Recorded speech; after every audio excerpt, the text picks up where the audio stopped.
नमस्कार विद्यार्थी मित्रांनो, IAS, IPS आणि IFS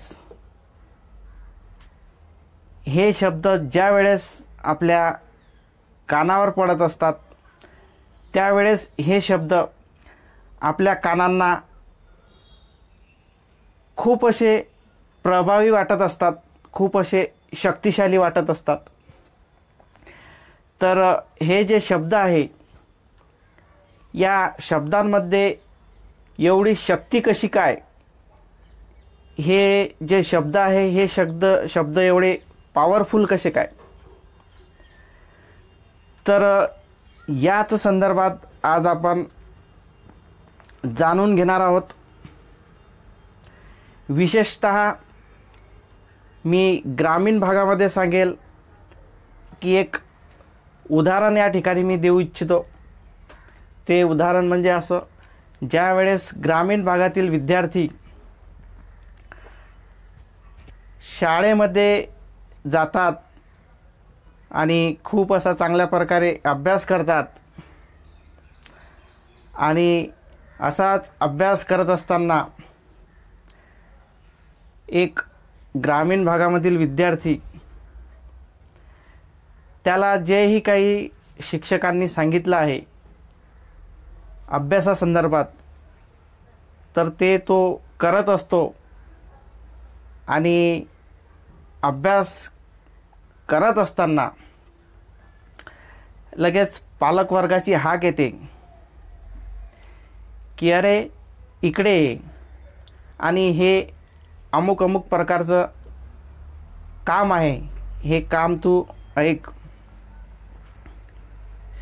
त्याच्यानंतर विद्यार्थी उत्तर देतो की मी जे शिक्षकांनी मला अभ्यास सांगितलेला आहे, होमवर्क सांगितलेला आहे, तो अभ्यास होमवर्क मी पूर्ण करत आहे।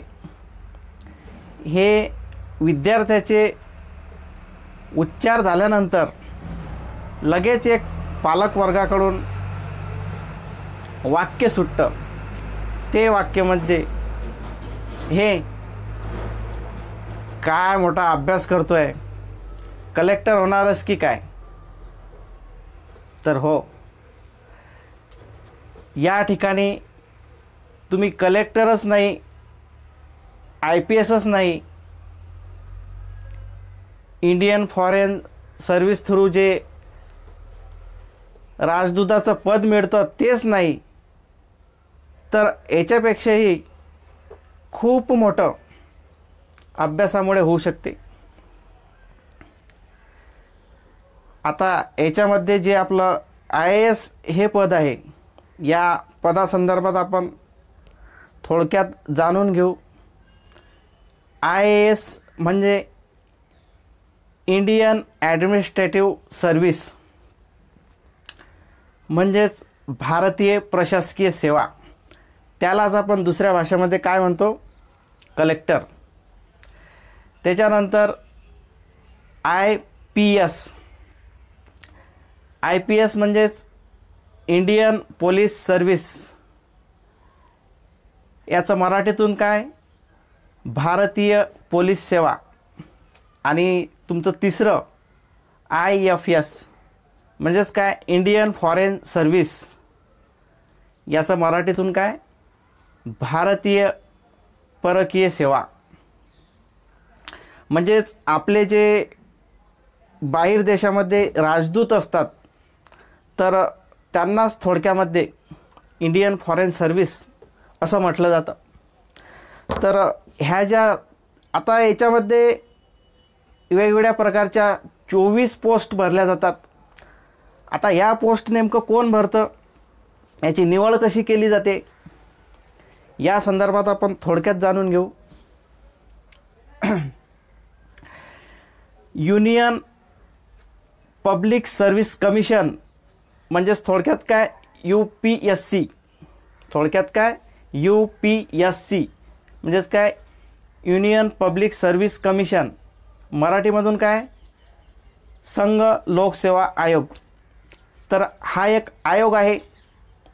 आपल्या भारतीय राज्यघटनेच्या भाग 14 मध्ये मधील कलम 315 ते कलम 323 मध्ये भारतीय संघ लोकसेवा आयोगाची तसेच प्रत्येक घटक राज्यामधील आयोगांची स्थापना कशी केली जाईल आणि त्या आयोगा थ्रू वेगवेगळ्या प्रकारचे क्लास 1 अधिकारी, वेगवेगळ्या प्रकारचे क्लास 2 अधिकारी आपलं हे प्रशासन चालवण्यासाठी कशा प्रकारे निवडले जातील, कशा प्रकारे त्यांच्या परीक्षा घेतल्या जातील, या संदर्भात सर्व सांगितलेलं आहे. भारतीय राज्यघटनेच्या कलम कोणत्या? ते कलम 315 ते कलम 323 मध्ये. तर हे झाली भारतीय राज्यघटनेमध्ये कशी त्या ठिकाणी तरतूद केलेली आहे या संदर्भात माहिती. आता याच्यानंतर आपण जी या 3 ते 4 पदांची निवड केली जाते, ती निवड कशा प्रकारे केली जाते, कोणकोणत्या प्रकारच्या एक्झाम परीक्षा घेतल्या जातात, या संदर्भात आपण थोडक्यात माहिती पाहण्याचा प्रयत्न करू. युनियन पब्लिक सर्व्हिस कमिशन म्हणजेच लोकसेवा आयोग, संघ लोकसेवा आयोग भारतीय लेवलवरती ही प्रत्येक वर्षी परीक्षा आयोजित करते आणि ही परीक्षा 3 टप्प्यामध्ये होत असते. पहिला टप्पा त्याला पूर्व परीक्षा असं म्हटलं जाते. त्याच्यानंतर दुसरा टप्पा त्याला मुख्य परीक्षा असं म्हटलं जाते आणि अंतिम शेवटचा टप्पा त्याला इंटरव्ह्यू किंवा मुलाखत असं म्हटलं जाते. तर तुमचा पहिला जो टप्पा असतो पूर्व परीक्षा, त्या ठिकाणी फक्त आणि फक्त ही चाळणी परीक्षा असते. आता चाळणी परीक्षा का? आता पूर्ण भारतामध्ये ज्यावेळेस संघ लोकसेवा आयोगाची जाहिरात प्रकाशित होते त्यावेळेस पूर्ण भारतामधून जवळजवळ 10 लाख ते 12 लाखापर्यंत या ठिकाणी मुलं अर्ज करत असतात. मग एवढे मुलं या परीक्षेला बसत आहे. मग एवढ्या मुलांमधून आपल्याला जे लायबल मुलं आहे मुख्य परीक्षेसाठी, तसेच मुलं त्या ठिकाणी आपल्याला हवे आहे. तर त्याच अनुषंगाने या ठिकाणी चाळणी परीक्षा घेतली जाते. ही चाळणी परीक्षा 400 मार्कांची घेतली जाते आणि हे जे 400 मार्क आहे, हे 400 मार्क तुमचे फक्त मुख्य परीक्षेमध्ये निवड होण्यासाठी या मार्कांचा उपयोग केला जातो. आणि ज्यावेळेस तुमची अंतिम निवड होते त्यावेळेस तुमचे मुख्य परीक्षा आणि मुलाखत या 2च परीक्षांचे मार्क त्या ठिकाणी मेरिटमध्ये काउंट केले जातात, पकडले जातात आणि त्या मार्कांच्या आधारावर तुमचं ऑल इंडिया मेरिट लावलं जातं. आणि त्या मेरिटमधून जे मुलं टॉपर आहेत त्या मुलांचं त्या ठिकाणी IAS, IPS, IFS अशा वेगवेगळ्या प्रकारच्या पोस्टवरती सिलेक्शन केलं जातं. आता मग IAS यांची जे निवड आहे त्या मेरिटमध्ये कशा प्रकारे केली जाते? आता सपोज एक उदाहरण सांगतो तुम्हाला. ऑल इंडिया 200 IAS वॅकन्सी भरायची आहे. ऑल इंडिया 300 IPS वॅकन्सी भरायची आहे आणि ऑल इंडिया 50 IFS वॅकन्सी भरायची आहे. तर जे विद्यार्थी 200व्या रँकपर्यंत टॉपर आहे अशा विद्यार्थ्यांची IAS म्हणून त्या ठिकाणी निवड केली जाते. आणि जे विद्यार्थी 500पर्यंत त्या मेरिटमध्ये आहे, म्हणजे 200च्या खाली 500पर्यंत, म्हणजे ते 300. IPSच्या वॅकन्सी किती होत्या आपल्या? 300. म्हणजे त्या 500पर्यंत जी रँक येईन त्या रँकपर्यंत IPS निवडले जातात. आणि आपण IFS किती घेतले होते? 50 घेतले. 550पर्यंत जे विद्यार्थी आहे त्यांना IFS त्या ठिकाणी सिलेक्ट केलं जाईल. म्हणजे आपण ह्या 3 पोस्टविषयी 550पर्यंत त्या ठिकाणी काउंटिंग केली होती. तर अशा प्रकारे त्यांची त्या ठिकाणी रँकनुसार, मेरिटनुसार,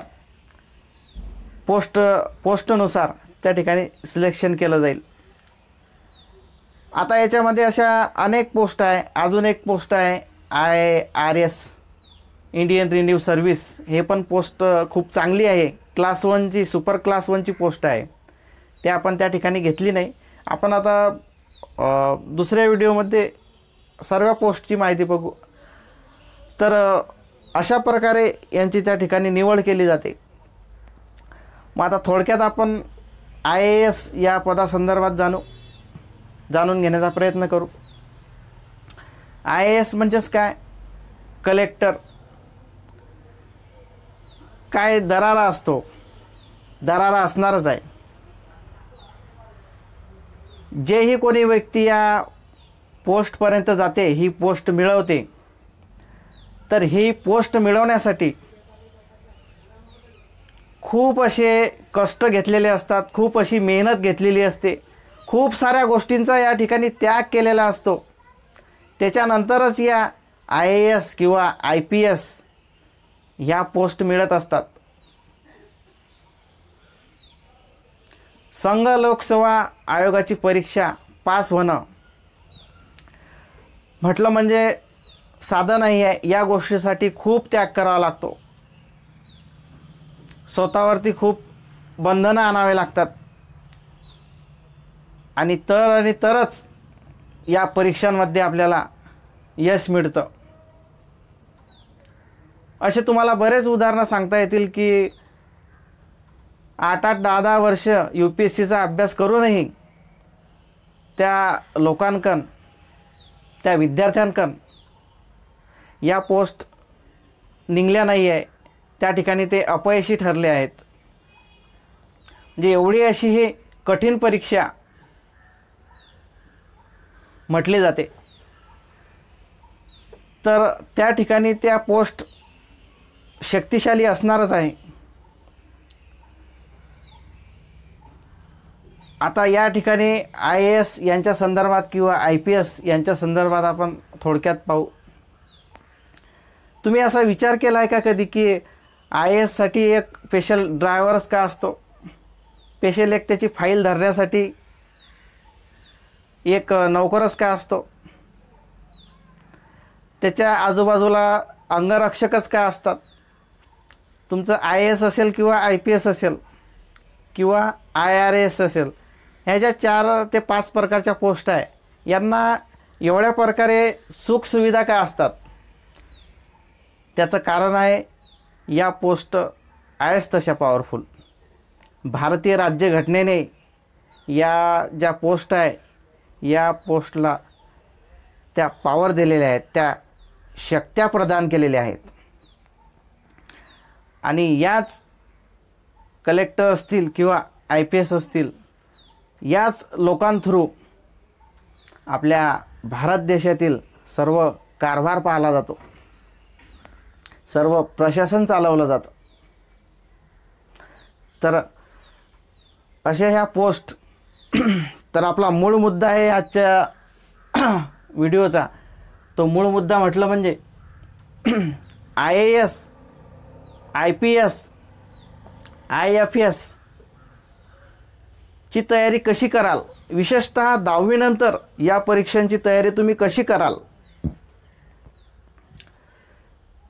ज्या वेळेस आपण शालेय जीवनामध्ये शिक्षण घेतो, तर हे शिक्षण घेत असताना कोणीही आपल्याला विशेषतः ग्रामीण भागामध्ये कोणीही आपल्याला मार्गदर्शक मिळत नाही, कोणी तुम्हाला समजावून सांगत नाही की अशा अशा प्रकारे अभ्यास केला तर असं होईल, असं केलं तर तू अशा प्रकारचा अधिकारी होशील किंवा अशा प्रकारची तू पोस्ट मिळवशील.